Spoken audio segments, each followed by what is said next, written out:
আসসালামু আলাইকুম। কি অবস্থা সবার, কেমন আছেন? আম দেখতে পাচ্ছেন, হয়তো এখন বলবেন এতদিন পর কেন আমের রেসিপি বা আমের আচারের শেয়ার করছেন। আসলে আমার লেট হয়ে গেছে বা এটা ভিডিওটা এডিট করার মতো সময় বা মনে যেটাই বলেন না কেন ছিল না। আমি খুবই দুঃখিত, আমি সরি বলে নিচ্ছি। এই আচারটা এখনও দিতে পারবেন, ফজলি আমগুলো তো পাওয়া যায় এখনও। এই আমটা তেমন কিছু লাগবে না, শুধু আপনার এই মরিচের গুঁড়া, রসুন বাটা, ইনগ্রিডিয়েন্টস একদম সীমিত দিয়ে ভালো করে লবণ দিয়ে এটাকে মেখে কাচের যে জারগুলো আছে ওই জারগুলোতে একদম সুন্দরভাবে সাজাতে হবে। মানে এমনভাবে এলোমেলো করে ঢুকানো যাবে না, এমনভাবে ঢুকাতে হবে যেন আমগুলো সব চেপে থাকে, এরকম আস্তে আস্তে মানে ভিজবে। এটা ইনস্ট্যান্ট খাওয়া যাবে না। এই আচারটা খেতে আপনার মিনিমাম 1 থেকে 1.5 মাস লাগবে। এই সুন্দর করে গুছিয়ে গুছিয়ে একটা জার পুরো ভরে নেবেন, একদম জারটা পুরো ভর্তি করে সরিষার তেল দিয়ে দিবেন। এটা চাইলে আপনারা সিরকা আছে না, সিরকা দিয়েও করতে পারেন। সরিষার তেলটা দিব আগে, পুরো জারটাকে ভরে নিচ্ছি সুন্দর করে গুছিয়ে।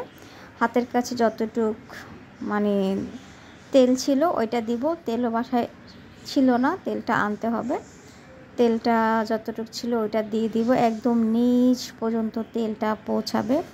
আর এই আচারটা খেতে খুবই মজা, মানে কাঁচা আমটাই আপনি একটু নরম নরম হবে। এটা যে কি একটা স্বাদ, এটা একটা অন্যরকম মজা।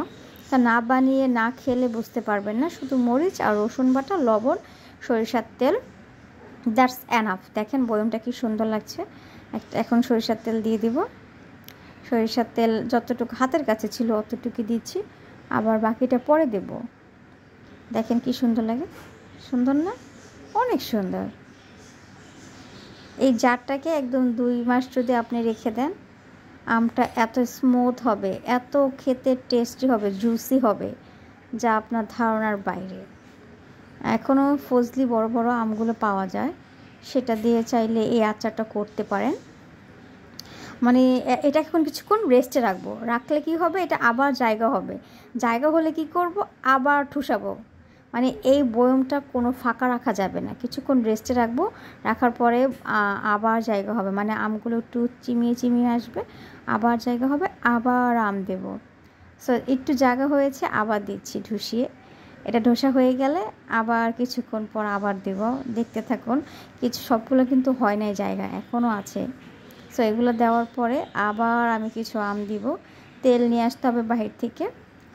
এই যে দেখেন আমি আবার তেল দিয়েছি, তেল দেওয়ার মানে বাইরে থেকে নিয়ে আসছি, আর জায়গা হয়েছে। এখন আমি আবার কিছু আম ঠুসে দিচ্ছি। যত ইচ্ছা তত আম আপনি ঠুসতে পারবেন এই আচারটায়, ঠিক আছে? আর এটা মানে 1-2 মাস পর খেলে বুঝতে পারবেন এটা কী পরিমাণ মজা। খুবই মজা, খুবই মজা। আচারটা ট্রাই করতে পারেন।